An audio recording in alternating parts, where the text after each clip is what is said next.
आपने पीछे पेपर में पढ़ा होगा, मनसा देवी में भगदड़ माच गई थी, 200 से 250 आदमी मर गए थे। एक वहां जोधपुर के अंदर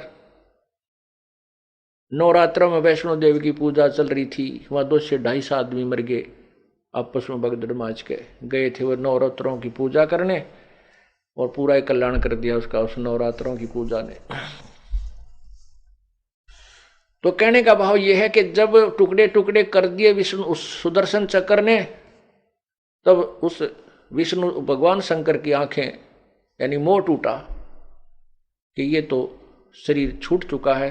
तो वहां उनको दफना करके फिर उसके मन में आता है, भगवान शंकर के मन में आया कि मैंने शादी की, मेरे अंदर वासना थी तो मैंने ब्याह कराया, और यदि ये कामदेव, ये वासना, ये रजोगुण मेरे अंदर जितना दबाव दे चुका, यदि मैं अपने इस कामदेव को समाप्त कर दूं तो ना रहेगा बांस, ना बजेगी बांसुरी।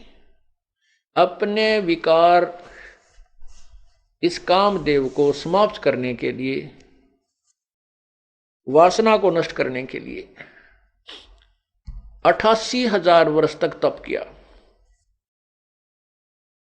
और इसने मान लिया कि मैंने अपना मन जीत लिया, इंद्रियों पर काबू पा लिया, कामदेव को नष्ट कर दिया। कुछ दिनों के बाद ये मस्ती में रहने लगे। काल ने रिमोट से भगवान शंकर की बुद्धि में प्रेरणा की, क्योंकि ये काल नहीं चाहता कि सभी ब्रह्मचारी बनकर बैठ जाएंगे। जिस तरह शिव जी ने हट किया है, तो आने वालों के लिए भ्रम खंडन कर दूं, कहीं वो भी समाधि ला के हजारों वर्षों तक साधना करते रहें और संतान उत्पत्ति हो नहीं, और मैं 1 लाख जीव कहां से खाऊंगा। एक उदाहरण बना दिया कि तुम इतनी साधना नहीं कर सकते, कदे कोई ब्रह्मचारी बनकर बैठ जा, तुम्हारी फिर बाद में दुर्गति होगी।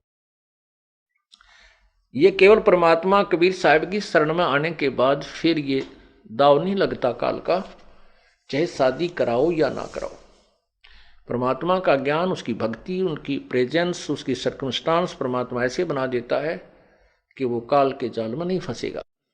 और जब तक परमात्मा का हाथ नहीं, जो मनमुखी साधनाएं अपने हिसाब से जो साधनाएं करते हैं, वो प्राणी वो काल के जाल में ही रहते हैं। तो उसमें क्या हुआ, भगवान शिव अपने मन में मान चुके थे कि मैंने कामदेव को जीत लिया, अब मैं कभी किसी स्त्री पर आसक्त नहीं हो सकता। एक दिन काल भगवान ने उसका वो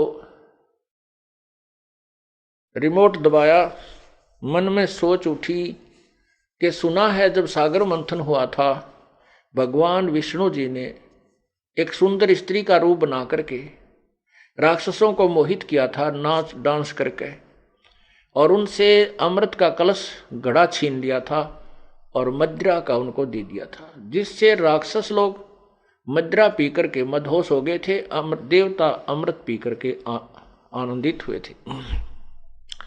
तो क्यों ना, मैं कहते हैं भगवान शंकर को विचार था कि मैंने विष ग्रहण किया था, जिस कारण से मैं उस दृश्य को नहीं देख सका, मुझे विष का नशा छा गया था। अब भगवान विष्णु के पास चलता हूं, उनसे पूछता हूं, उनसे वो रूप बनवा कर देखता हूं जिस रूप से उसने राक्षसों को मोहा था, मोहित किया था। ये विचार करके भगवान विष्णु के पास विष्णु लोक में गए। भगवान विष्णु जी वहां विद्यमान थे। आओ भक्त की कि आओ भगवान कैसे आना हुआ, उन्होंने अपना प्रयोजन बताया। कहा कि भगवान उस समय मैं अचेत था, मुझे होश नहीं था, और सुना है कि आपने ऐसे ऐसे सुंदर स्त्री रूप बनाकर आप बहुत सुंदर लग रहे थे, देवता लोग बताते हैं, तो मुझे आप अपना वो मोहनी रूप बनाओ के दिखाओ। अब भगवान विष्णु कहने लगे, महात्मा ए भगवान ए भोलेनाथ, वो तो कोई समय था, और वही मजबूरी में ना जाने के रूप बनाना पड़ जावे, अब मैं कैसे स्त्री बनूं, मुझे शर्म आवे, मैं नहीं बनूंगा स्त्री। तो भगवान शिव जी कहने लगे कि भगवान देख लो, मैं तो बैठ गया तेरे द्वार पे, जब तक मुझे स्त्री वो मोहनी रूप नहीं बना दोगे मैं तो जाऊं नहीं। भगवान विष्णु को मालूम था कि ये पक्के हैं अपनी जिद के, हट के पक्के हैं। ईब तो 88,000 वर्षों में उठ के हर यहां समाधि ला ली तो ये कद्दे भी ना उठे, फिर इससे तो पीछा छुटाना ही पड़ेगा, ये तो धरना दे देगा यहां पर। तो परमात्मा ने, उस भगवान विष्णु जी ने कहा कि मैं अभी आता हूं, बैठो आप, कुछ जलपान कराता हूं आपको। अपने महल में चले गए और वहां से अदृश्य होकर के जहां भगवान शिव जी बैठे थे विष्णु जी के बाहर बरंडे में, वहां सामने देखा एक जंगल था, बहुत सुंदर बाग था।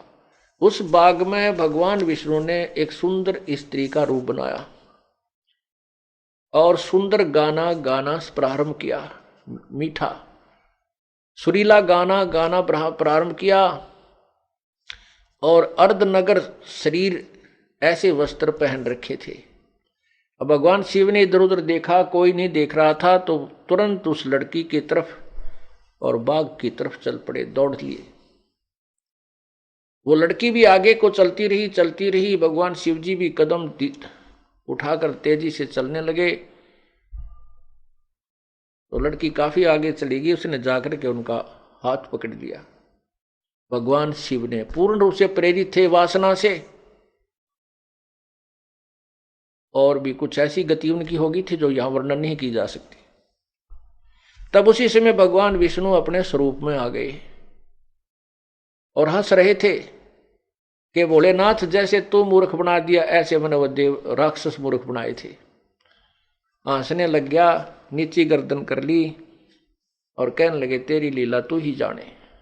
तो परमात्मा क्या बताना चाहते हैं? जैसे अग्नि काष्ठ के माही है, व्यापक पर दिखे नाही, ऐसे कामदेव पर चंडा, व्यापक सकल दीप नौखंडा। अब जैसे अग्नि में काठ है, काठ में अग्नि है, काष्ठ के लकड़ी में अग्नि है, और जब इसको वैसे अग्नि नजर नहीं आती, जब इसको तिल्ली लगाई जाती है तो प्रज्वलित हो जाती है।